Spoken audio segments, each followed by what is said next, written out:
So while setting up my new PC rig, which is going to be a very interesting YouTube video. Will this focus? Come on, good boy. Right, so I've had to buy myself a new Ethernet cable because the other one's decided to run off. Let's see what we've got in the box.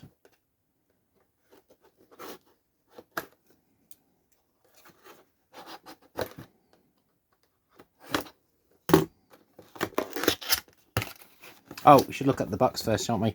Right, it's a 10-meter one, white. Approximately 10 meters.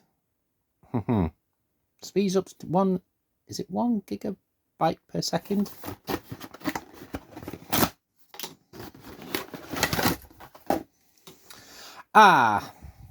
I think I should have got the 5-meter one. I think this is going to be overkill.